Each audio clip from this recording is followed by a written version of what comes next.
Bonjour à tous, soyez les bienvenus dans ce nouveau live.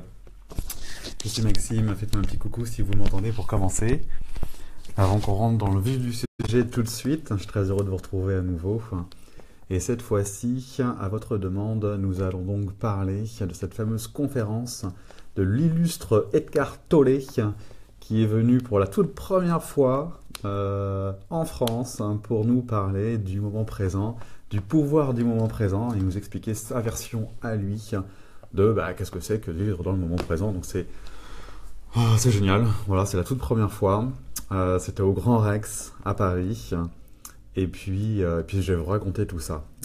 Avant, voilà, dites-moi si tout va bien, si ça fonctionne bien, si vous m'entendez bien, si l'image est bonne, si le son est bon, si tout est ok, si vous êtes confortablement installé. Et puis on va pouvoir commencer. Donc pour ceux voilà, pour qui c'est la première fois, je rappelle rapidement le principe de fonctionnement de ces lives, qui sont dédiés aux chercheurs sincères, donc au groupe privé que j'anime sur Facebook. Il suffit d'être abonné à bonheur.tv pour y accéder, ou alors faire partie avant des anciens clients qui avaient déjà ça dans le package, je crois, si on peut dire. Et puis, c'est des lives que je fais à thème, c'est-à-dire je vous demande finalement de quoi vous avez besoin, quelles sont les préoccupations du moment. Et puis je fabrique une formation comme ça, en direct, et puis je vous en fais part de vive voix, et puis on peut échanger comme ça ensuite pour pouvoir avancer efficacement sur ce qui est important pour vous. Voilà. Donc bonjour à tous, il y a Thierry qui est là, oui tout va bien, il y a Françoise qui dit bonjour à tous, super, content de vous retrouver. Et puis on va commencer donc cette conférence. Alors il faut déjà se remettre dans le contexte, hein, c'est tout un événement, hein, c'est Edgar Tolle qui réserve donc le Grand Rex. Le Grand Rex, c'est en gros 2700 places assises. Et puis à Paris, je ne sais plus exactement dans quel arrondissement c'est d'ailleurs. C'est dans le deuxième, je crois. Donc voilà. Et puis, c'est fluide d'emblée. C'est-à-dire qu'il y a beaucoup de gens, il y a beaucoup de personnes, hein, 2700. Et pour autant, la file d'attente avance très sereinement, très tranquillement. C'est peut-être déjà une ambiance finalement de moment présent, très agréable, avec des gens bien évidemment qui contrairement à ce qu'on pourrait croire, sourient. Voilà, ils sont contents d'être là et ça se voit, ça se ressent.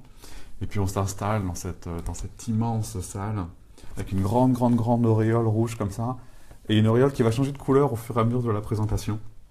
C'est très joli, avec différentes hauteurs. Hein, moi j'étais à l'étage, donc je voyais les choses de haut.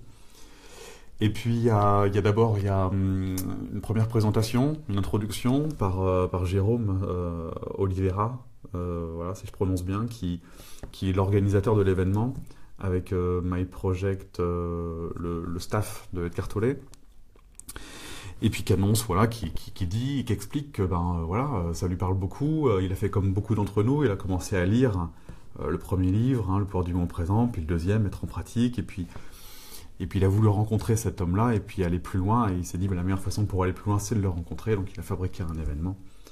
Et puis voilà, et puis il laisse la place à monsieur Edgar Tolle, un petit bonhomme complètement voûté qui arrive, qui s'installe.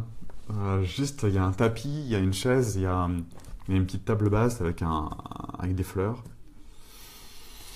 Puis voilà, il arrive là et il regarde tout le monde et il fait ça. Et puis il part. Juste en aparté, j'ai commandé le replay, j'ai acheté le replay, donc je le diffuserai également sur bonheur.tv, donc vous pourrez par la suite en plus regarder la vraie conférence en différé. Je la mettrai à votre disposition et puis comme ça vous pourrez suivre. C'était en anglais, et c'était retranscrit au fur et à mesure. Donc il y avait un petit décalage entre le texte qui s'affichait à l'écran, parce que c'était projeté sur un écran géant bien sûr, et puis les paroles d'Edgar. Et voilà, donc fallait lire très vite par moment. Et puis il y a d'autres moments où il y avait des tout petits bouts de phrases qu'on voyait longtemps, vous verrez par la suite ce que ça donne. Et puis bon, si vous parlez anglais, c'est mieux, voilà, ce qui n'est pas complètement mon cas, mais on s'en sort quand même entre les deux, forcément qu'on capte des brides. Et puis voilà, puis l'ambiance également, l'ambiance générale Rien que ça, c'est chouette. Voilà. Et donc il commence, Edgar Tolle, par nous raconter le mythe de Narcisse, cette fameuse histoire dans laquelle il existe un personnage, donc Narcisse, qui est beau, qui est un homme magnifique, et puis qui un jour voit le reflet de son visage dans l'eau, dans un lac. Il tombe amoureux de cette projection de lui-même. Et à tel point que finalement il se perd dans cette identification, il s'identifie à ça, il se prend pour ça, il devient dépendant de ce miroir, de cette image de lui-même, ou de cette représentation qu'il a de lui-même, et l'ego naît. Et ça finit mal, c'est tragique, bien évidemment, il finit par se suicider. Il y a plusieurs... j'ai fait des recherches par la suite, il y a plusieurs chutes possibles de l'histoire. Mais dans une de ces histoires, il se perd, il s'identifie, il devient... il se suicide parce qu'il n'arrivera jamais à quitter cette identification de lui. Et puis... Voilà, l'ego fait son job et ça finit mal.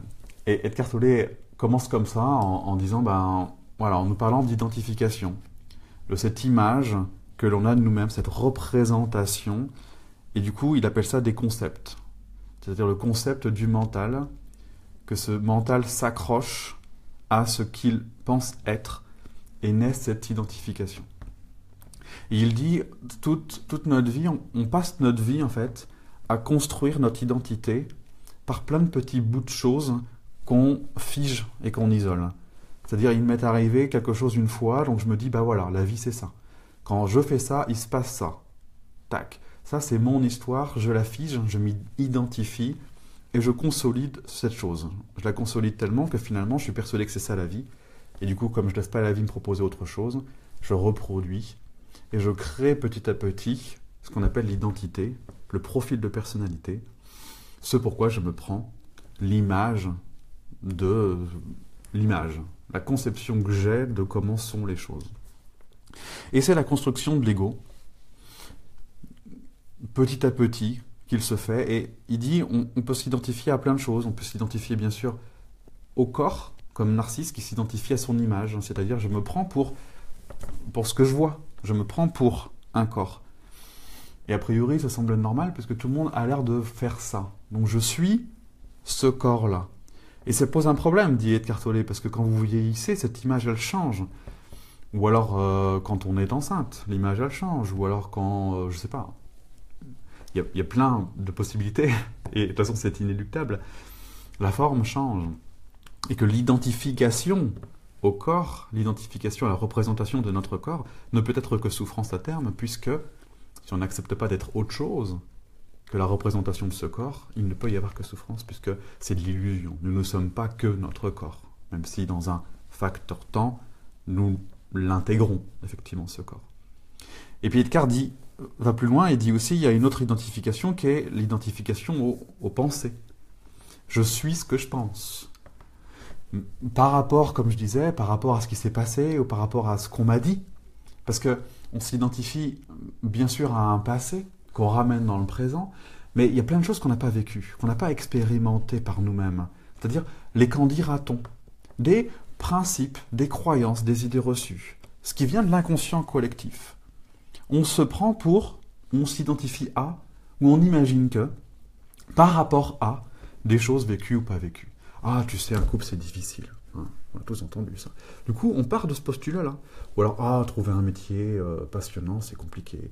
Ou alors, je sais pas, la vie c'est dur, faut manger ton pain dur tous les jours, à chaque jour suffit sa peine. Enfin, il y en a.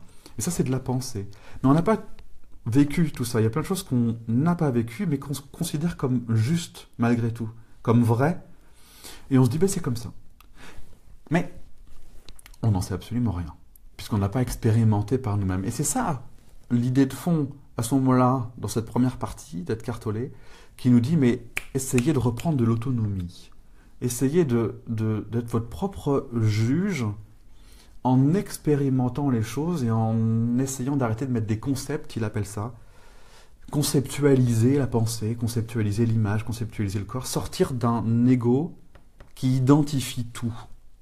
Prendre plus de la hauteur et arrêter d'identifier chaque chose, d'arrêter de juger chaque chose, parce que c'est du jugement. Tout ce qui est étiquette est un jugement. Et bien sûr, avec le moment présent, l'idée c'est d'inclure, bien évidemment, mais il en parle un peu plus tard. Et il dit, parce qu'il dit qu'il n'y a pas d'issue fertile, il n'y a pas d'issue agréable, il n'y a pas d'issue satisfaisante dans cette identification, parce que plus les choses sont figées, plus on entretient des certitudes, ça ce sont mes mots, hein, mais plus on entretient des certitudes sur tout, et moins on laisse la possibilité que les choses soient autrement. Donc il n'y a pas d'ouverture. S'il n'y a pas d'ouverture, il y a donc de la fermeture, de la rigidité, et donc un manque de souplesse, un manque d'agilité, un manque de capacité à surfer sur ce que la vie nous propose, parce que son intention à la vie, c'est vraiment de nous emmener vers notre réalisation profonde, mais si on l'en empêche, parce qu'on est persuadé, au travers de nos concepts, que les choses sont comme ça, ou comme ça, ou comme ça, et ben on freine finalement cette évolution, et à un moment donné, la vie nous dit non, non, non, je ne peux pas te laisser te mentir à toi-même, je ne peux pas te laisser t'interdire de te réaliser. Et donc elle nous envoie des événements, des choses plus dures, de manière à ce qu'on lâche prise et qu'on tende enfin vers cette chose plus nourrissante et plus grande, vers nous. Et il dit, se prendre pour un corps, c'est de l'illusion. Enfin, se prendre exclusivement pour un corps, c'est de l'illusion. Se prendre pour des pensées, c'est de l'illusion. Se prendre pour un ego, c'est de l'illusion. Se prendre pour une histoire passée, c'est de l'illusion. Se prendre pour une éventualité future, c'est de l'illusion. Il dit tout ça n'existe pas. Tout ça est un concept créé par un mental qui s'identifie, qui se cristallise dans un ego. Voilà. Ça, c'est toute sa première partie de... Voilà, il pose le problème. Il pose le mécanisme. Et c'est pas vraiment de notre faute. Je sais pas s'il le dit, ça, je m'en souviens plus. Parce que finalement, c'est comme ça qu'on est programmé. Il n'y a personne qui nous dit que ça ne marche pas comme ça, la vie. On l'apprend qu'après, en se rendant compte par nous-mêmes qu'il y a un problème. Le disque est rayé. Ça ne fonctionne pas. Et ça génère de la souffrance. Et donc, il y a quelques chercheurs sincères, comme vous, qui disent non mais comment on fait? Et il y a quelques personnes comme lui qui nous donnent des pistes, des billes et une voix. Ok? Vous voyez ça? C'est génial. Pose un socle là. Ça vous parle? Vous aimez? C'est chouette à vivre, c'est chouette à entendre. Et donc, je continue. Une fois qu'on a fait ce constat-là, une fois qu'on comprend l'image de Narcisse qui se reflète, l'identification, donc du coup, cette espèce de double qu'on appelle l'ego, le mental. Je vais reprendre mes autres notes que j'avais mises là ici.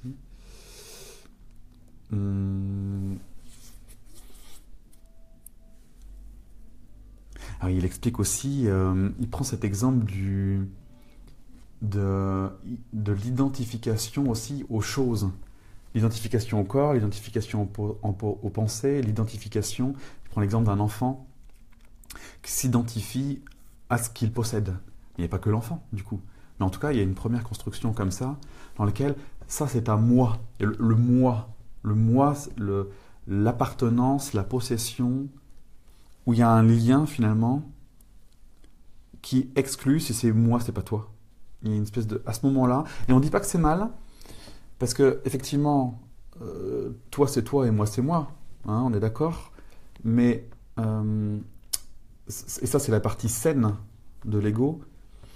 On a besoin d'être identifié pour pas justement se mélanger à tout, pour exister à part entière, ok, pour que notre différence puisse être utile à travers de nos dons et nos talents respectifs, tout à chacun. Et en même temps, le pendant de ça, le côté négatif de ça, c'est cette exclusion avec cette espèce de notion d'exclusion, d'appartenance, le moi. Et Edgar, il dit enlever à un enfant son jouet, l'enfant qui euh, qui a conceptualisé que ceci est son jouet, si vous lui enlevez, c'est pas tant le fait de lui enlever le jouet parce que il dit de toute façon il va l'oublier dans 2 fractions de seconde et puis quand il va en avoir un nouveau, l'ancien il s'en moquera éperdument. Mais c'est cette espèce d'arrachement à c'est à moi, c'est à moi. Il y a une espèce de défense à ce moment-là, de défense de on touche pas à ce qui est à moi, comme une possession, comme l'identité. Pareil, hein, ceci est mon corps, ceci est à moi, le moi. Mais ça, c'est le petit moi, c'est pas le grand soi, hein, c'est le petit moi de l'identification. C'est aussi pour ça que parfois c'est difficile de changer, parce que finalement, si on n'est plus ce pourquoi on se prend, qui je suis, hein, et là, il y a un gouffre qui s'ouvre. C'est là où c'est pas forcément... C'est là où il y a un cap, un palier, un toboggan. Il faut glisser dans ce nouveau monde dans lequel il n'y a pas d'identification. Je ne suis pas forcément ce pourquoi je me prends. Voilà. Ok ?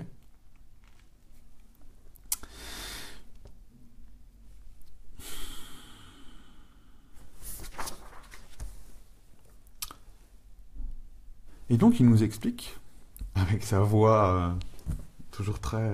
il est rigolo, il fait plein de blagues à plein de moments. Il se moque un peu, il fait de l'autodérision. Il se moque de lui, puisque bien sûr il l'a vécu, il se moque de nous, il se moque de tout le monde, il se moque de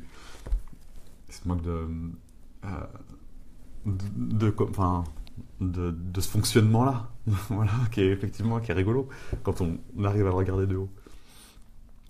Et puis, il embraye sur du coup, la conséquence de ça, c'est qu'on peut souffrir. Mais que ça ne sert pas à rien. Il dit... et c'est là où j'explique qu'il n'y a pas d'échec pour le chercheur sincère, c'est qu'il dit qu'à travers les épreuves de la vie naissent des apprentissages. Il dit ça, on ne peut pas le voir tout de suite comme ça, spontanément. Il dit on a besoin de faire cette expérience, d'expérimenter, de vivre quelque chose qui nous montre des choses qu'on ne voyait pas encore.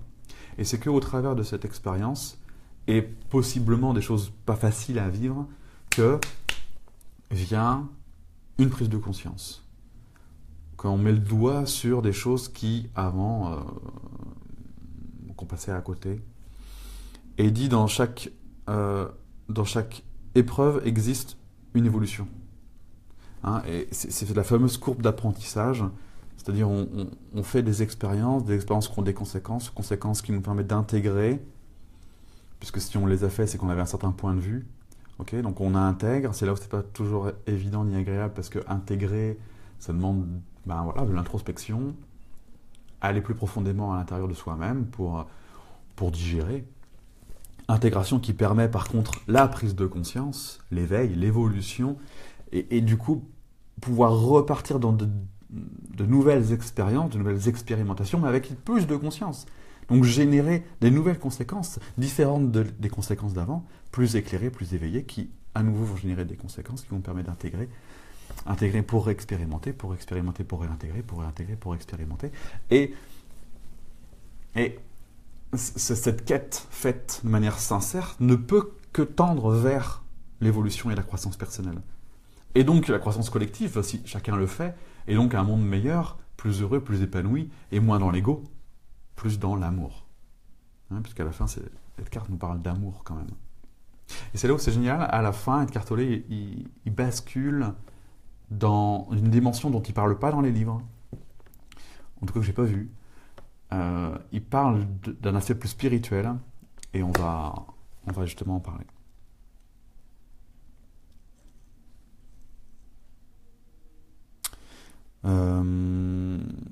Et il dit quelque chose d'important.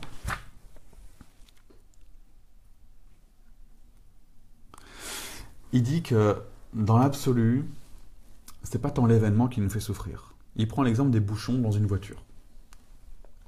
Il dit, vous êtes au volant et vous arrivez dans un bouchon. Okay. Il dit, est-ce que c'est vraiment le fait que vous soyez dans des bouchons qui génère votre souffrance? Il nous invite à réfléchir.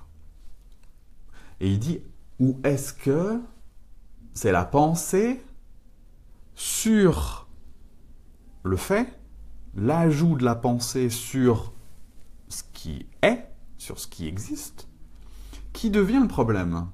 est-ce que c'est pas tout ce que je vais me raconter sur le bouchon qui finalement va m'emmener dans une souffrance? Oh, il y en a marre. Oh, ça recommence. Oh, mais regarde-moi ça, pourquoi ils freinent tous? Ah, mais pourquoi j'habite là? Ah, mais, oh, mais, oh, mais. Ah. Et là intervient la souffrance, conceptualisée par le mental qui commence la rumination, la projection, l'insatisfaction, la frustration, la colère, le mépris, le jugement. Okay. Et il dit, si vous vous arrêtez au fait que vous êtes dans un bouchon, ben vous êtes dans un bouchon. Qu'est-ce qui vous empêche à ce moment-là, et là c'est mes mots, de vous connecter à votre état interne, de rester centré sur vous? Absolument rien.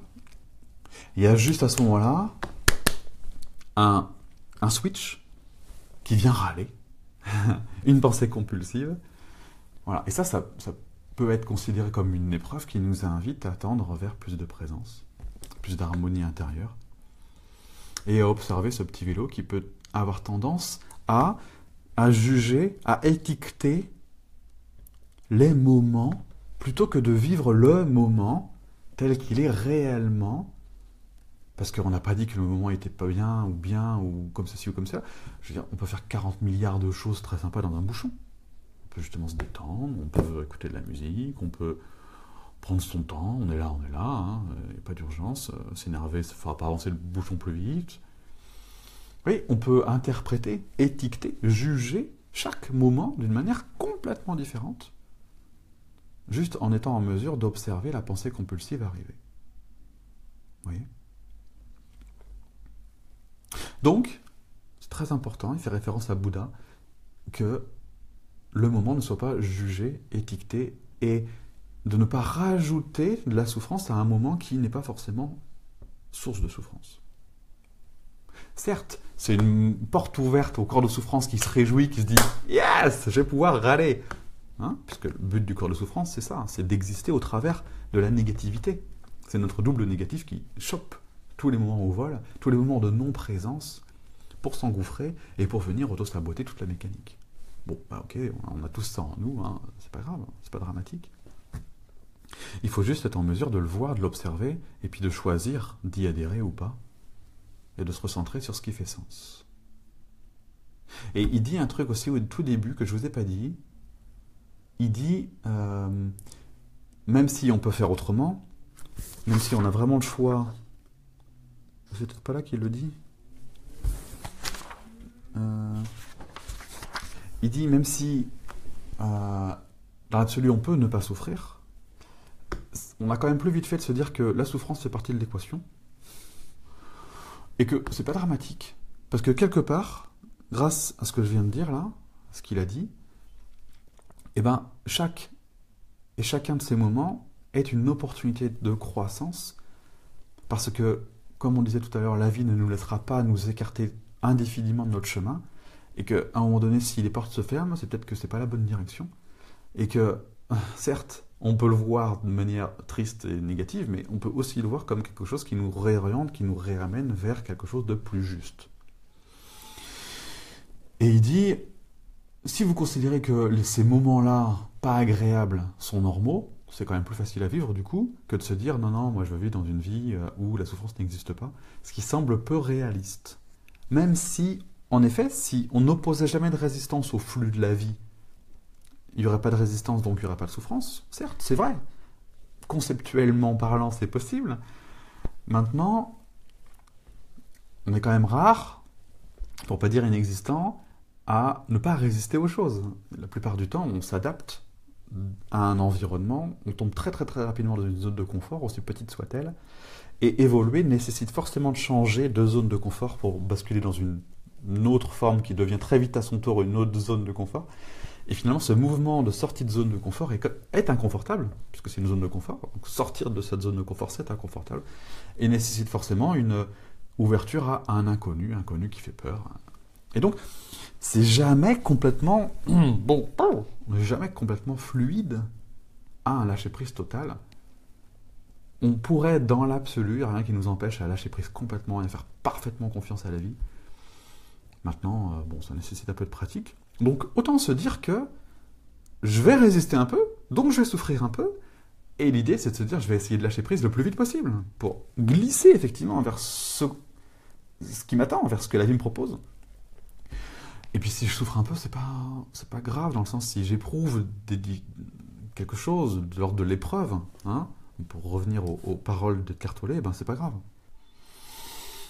L'idée n'est juste de ne pas rajouter de la souffrance sur la souffrance, comme dans les embouteillages. Inutile de râler en plus du fait d'être dans l'embouteillage, puisque ça c'est la souffrance inutile que uniquement le mental vient rajouter. On peut juste rester dans ce moment présent. Il y a des bouchons. Ok. Il pleut. Ok. Pas besoin de dire ah il pleut, j'en ai un. Ou pas besoin de dire ah il y a trop de soleil, je vais attraper des coups de soleil. Ou pas besoin de dire je sais pas. Il y a tellement de prétextes pour râler que voilà, vous allez les trouver facilement. Tu vois? Voilà, ça c'est les épreuves, et puis du coup il embraye sur cette fameuse pensée compulsive.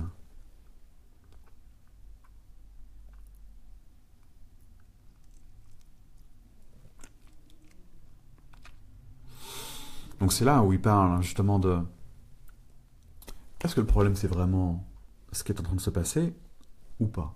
On vient d'expliquer, et vous l'avez bien compris que non, que c'est pas le problème, enfin que c'est pas l'extérieur le problème, c'est qu'il dit les autres, ouais, c'est toujours les autres le problème.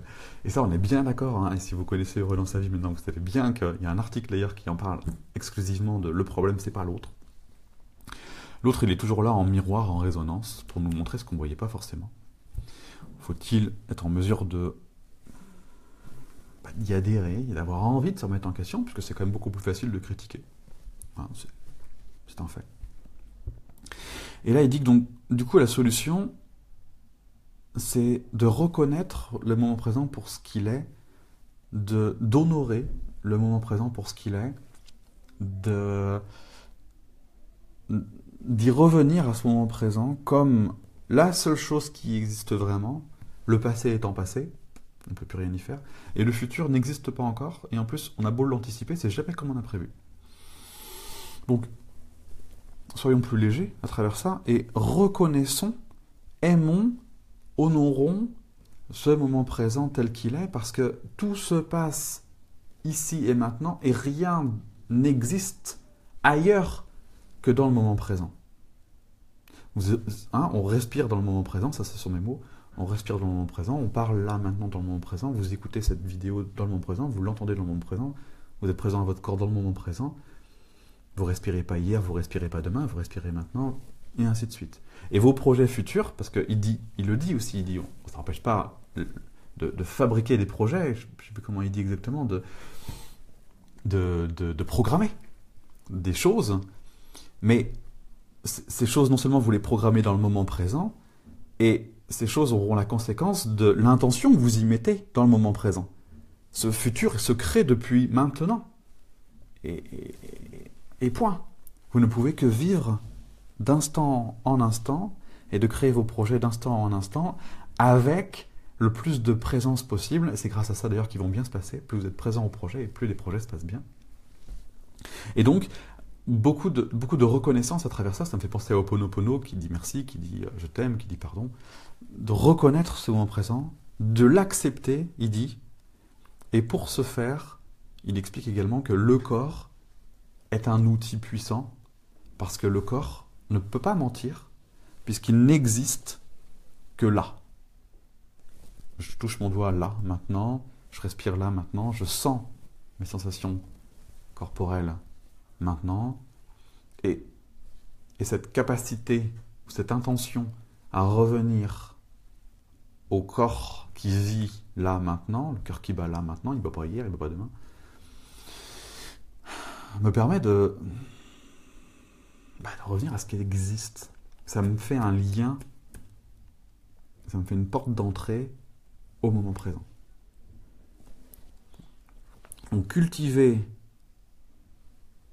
le lien au corps est une des solutions, selon Edgar Tolle, hein, on est tous d'accord, pour dire, une des solutions pour revenir à ce moment présent en aimant ce moment présent, quel que soit ce qu'il englobe, quel que soit ce qu'il inclut, parce que si ça existe, ben ça existe, et puis maintenant, comme on sait que le problème n'est pas le moment réellement, mais l'étiquetage, l'étiquette qu'on met sur le moment, et ben le moment, c'est pas un problème, le moment présent. Même si ça paraît douloureux, ben la douleur, c'est aussi une information qui nous permet de ressentir quelque chose, et forcément, dans le ressenti, dans l'accueil et dans l'acceptation, il se passe un mouvement.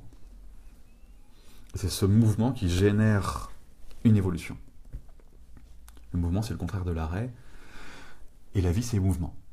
Okay. Donc plus on est en lien avec ce mouvement, quel qu'il soit, sans interprétation, sans connotation, sans a priori, sans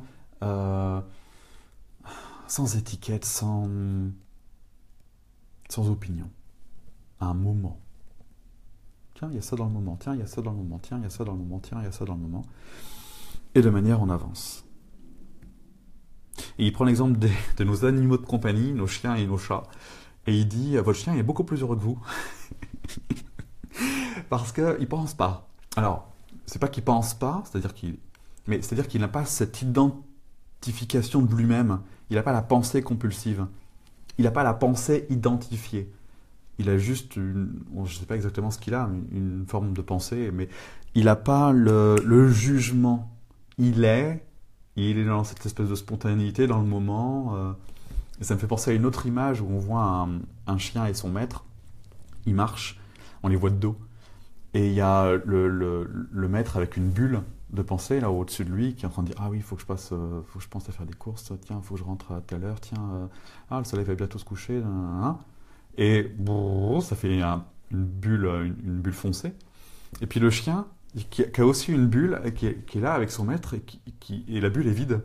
Il pense juste pas, il est là avec son maître. Et du coup, je sais plus le slogan, mais c'est voilà, votre chien est plus heureux que vous. Et c'est exactement ce que reprend Eckhart Tolle, c'est exactement la même image, où il dit simplement ça, que sans analyse, sans jugement, sans concept, sans pensée sur le moment, sans pensée compulsive du moment, il y aurait un espèce d'état d'être, ce qui nous rendrait parfaitement fonctionnels, ce qui ne nous empêche pas d'exister, et même d'avancer et de faire des projets, mais sans avis, sans cette espèce d'opinion, sans cette espèce de truc qui la ramène tout le temps là. Voilà.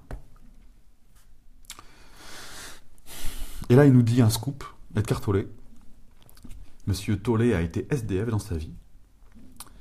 Et à ce moment-là, il avait déjà commencé son éveil, son évolution, et en fait, il était capable de vivre son statut de SDF. Et ça, c'est très important parce qu'on a toujours des prétextes. On dit toujours oui, mais c'est facile pour les autres. Oui, mais maintenant, Eckhart Tolle, il est à l'abri du besoin, c'est facile pour lui d'être présent. Oui, mais si ça se trouve, son père était riche et du coup, il a manqué de rien. Oui, mais lui, il a une femme ou des enfants, ou un mari et des enfants. Oui, mais lui, il a...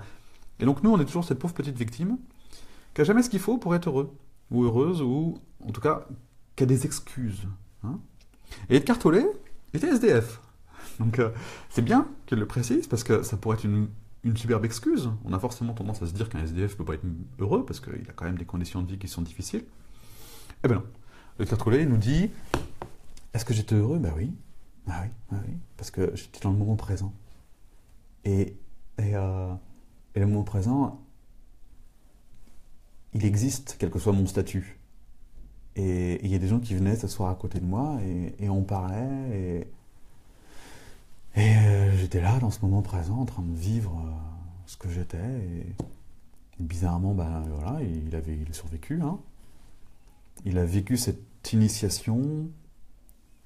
Il parle aussi à ce moment-là de créativité. Il dit c'est dans ces moments-là que vous créez. Parce que si vous êtes toujours en train de penser, vous ne laissez pas cette espèce de connexion, cette espèce d'intuition arriver à vous, venir à vous. Donc il faut des moments de pause avec soi-même, sans rien faire d'autre, pour laisser cette chose venir à soi. Et finalement, cette chose venir à soi, c'est justement là d'où on vient, et il en parle après. Et il dit, ben voilà, en tant que SDF, j'ai vécu de l'initiation, j'ai vécu de ces moments-là, j'ai vécu le moment présent. qui n'est pas incompatible avec le bonheur ou quoi que ce soit d'autre.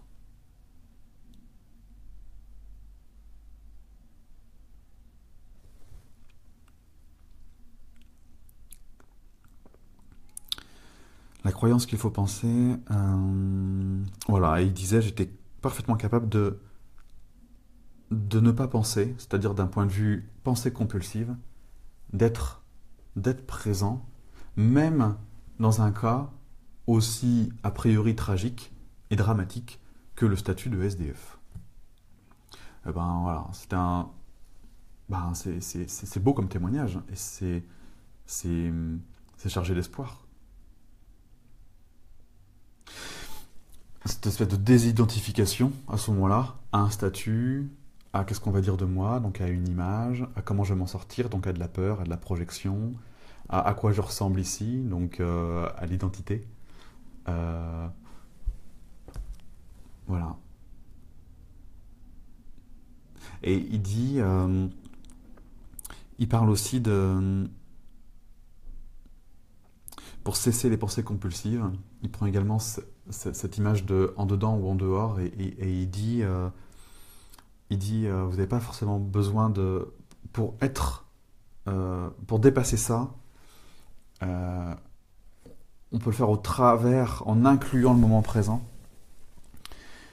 Ou il prend l'exemple d'activités ou sportives ou drogue, des choses comme ça.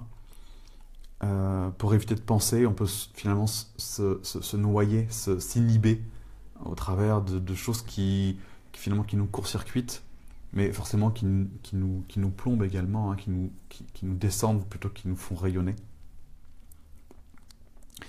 Et que donc il y a une solution qui existe et qui est efficace, c'est celle de l'acceptation totale dans le moment présent et dans la conscience de qui l'on est vraiment. Ok ?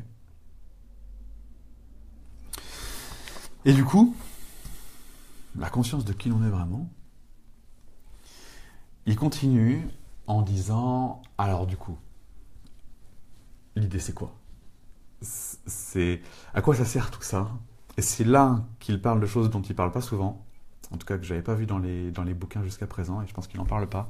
Il parle toujours des moments présents, de pleine conscience et tout, mais au-delà de ça, pourquoi faire ? À quoi ça sert ? Et finalement, il dit, cette paix, cette quête, ce chemin, finalement, cette intention de vérité, ça nous emmène à cette fameuse phrase connais-toi toi-même, c'est-à-dire qui je suis vraiment. Si je ne suis pas mon corps, si comme Narcisse, je ne suis pas mon image, si je ne suis pas, c'est pourquoi je me prends, si je ne suis pas mes pensées, si je ne suis pas tout ce que je me raconte, si je... Ok, si j'arrête, comme je disais au départ, si j'arrête d'être en fonction d'un conditionnement, si je ne suis plus conditionné, si je fais l'expérience des choses par moi-même, si j'arrête de croire tous ces concepts, si je sors de la conceptualisation, comme nous dit Eckhart Tolle, je tombe sur le vrai qui je suis, la vraie vérité. La vraie vérité, et c'est là où on tombe dans un langage plus spirituel, où je tombe sur quelque chose de plus grand, une espèce de conscience, il appelle ça. La conscience, certains l'appellent la matrice, d'autres l'univers, d'autres le grand tout, d'autres Dieu. Chacun y va de son vocabulaire, mais toutes ces croyances nous ramènent un peu toujours au même endroit, à savoir, il y a quelque chose de plus grand que l'identité humaine, que l'identité égotique, que la pensée, et tout ça a un sens, est un équilibre qui vient d'une espèce de grand tout, et Eckhart Tolle l'appelle la conscience. Et je suis ça. Il dit l'expérience terrestre, alors ça c'est avec mes mots, mais il dit qu'on est une portion de ça. Il dit qu'on est il prend l'exemple du rayon de soleil, il dit vous percevez le rayon de soleil, et pour autant le soleil ne vous touche pas vraiment, vous êtes, parce que si vous touchez, vous brûlerez, vous êtes une émanation du soleil. Et ce que nous sommes là est une émanation de quelque chose de plus grand. Un petit peu, moi je prends souvent l'exemple de la goutte d'eau dans l'océan. C'est comme si cette gouttelette d'eau qui est projetée par les vagues, c'est comme si à un moment donné, elle s'identifiait et elle se prenait pour quelque chose d'identifiable. Et ce qui n'est pas faux. Dans un facteur temps, la gouttelette d'eau, elle est bien effectivement identifiable. Elle est hors de l'eau. Et ça, à ce moment donné-là, précis, c'est le mental, c'est l'ego, c'est l'identification, c'est le jugement. Je me prends pour une gouttelette d'eau, je me prends pour un corps, je me prends pour une image, je me prends pour un rôle social.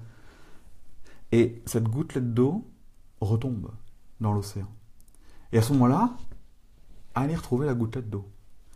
Et c'est ça, c'est cette conscience que peut-être qu'à un facteur temps, on est divisé, mais dans l'absolu, à une échelle plus grande, plus spirituelle, on fait partie de la même chose. C'est un peu comme si on était tous des gouttelettes d'eau dans un unique océan, et c'est comme si nous venions tous de cet unique océan.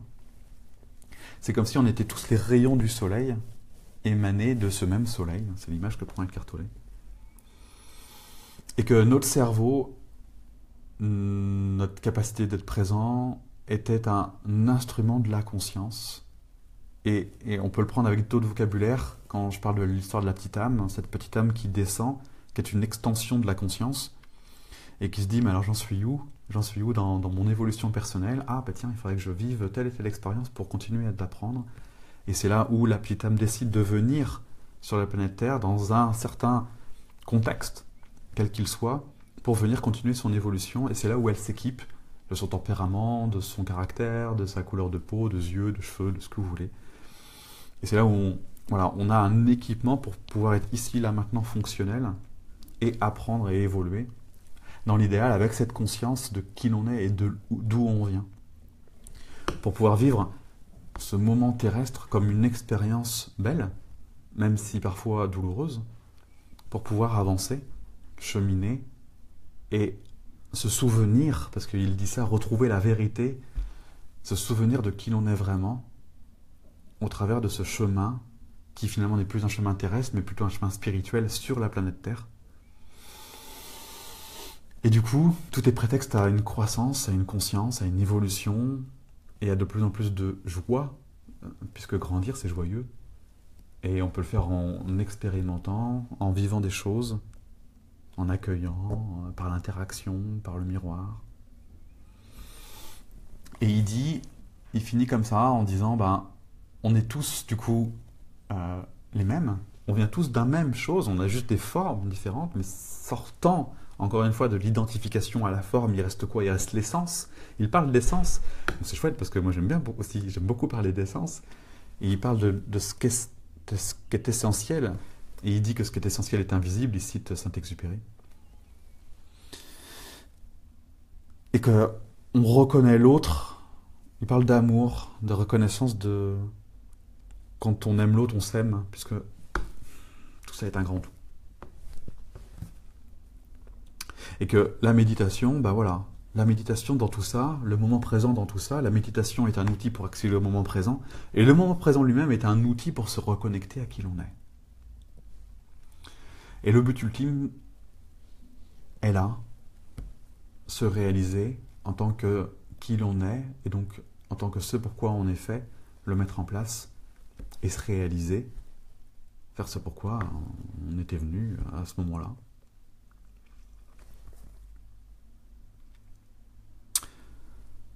Voilà, il finit comme ça, et il se lève et il s'en va. Et la foule applaudit. Et c'était fini. Et c'était vachement chouette.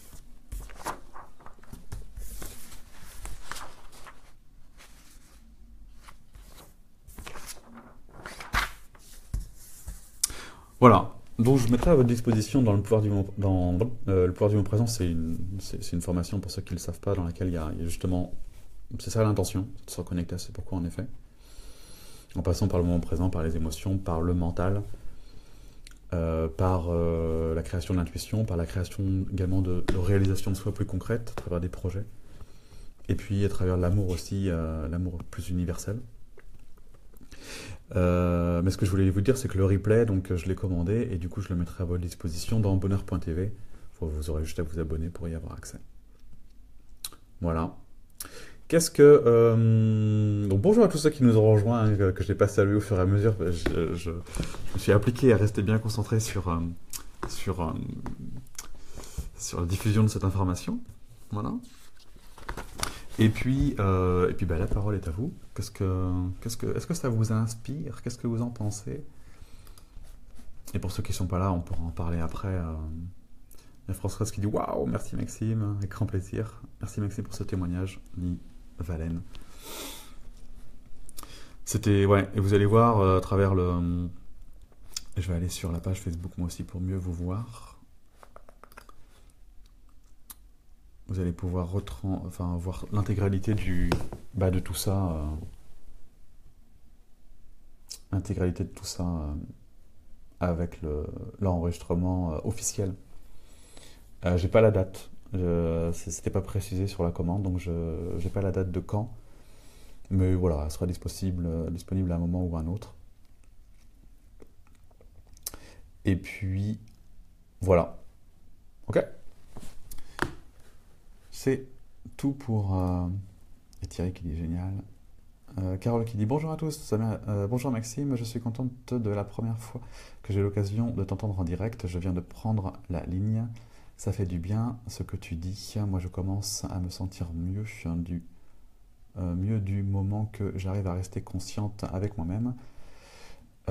Comment je me sens là maintenant, comment je me sens là et maintenant et que je suis angoissée ou mal de pas en faire un drame. Bonjour à tous, me dit Cathy. Thierry qui dit tout va bien. Super. Excellent. Voilà, jeunes gens, je vais vous laisser intégrer tout ça, infuser tout ça, en vous souhaitant un joyeux moment présent. J'ai bien lu vos nouvelles demandes pour le live suivant, que je réactualise, donc on pourra parler soit du fameux vide, comme nous propose Solène, ou on pourra parler, vous aviez d'autres questions, c'était quoi déjà ?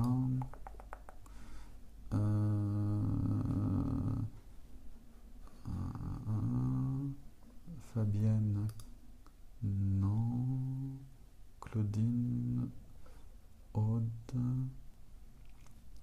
Bon, je regarderai, je vois plus. Il y avait autre chose, il me semblait, mais je le vois plus là tout de suite maintenant.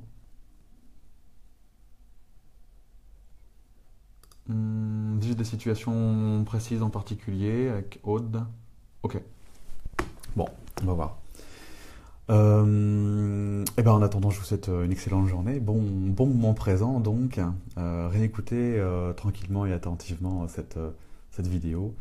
Je pense que je vais la diffuser plus largement parce qu'elle est quand même très, très utile. C'était vraiment chouette de pouvoir vivre ce moment et c'est bien d'avoir ce genre d'informations. Ça fait vraiment grandir, ça nourrit. Hein. Donc je vais la diffuser plus largement. En attendant, je vous dis à très bientôt dans notre camp de base des chercheurs sincères et je vous souhaite une excellente journée. À plus tard, je vous embrasse. Salut.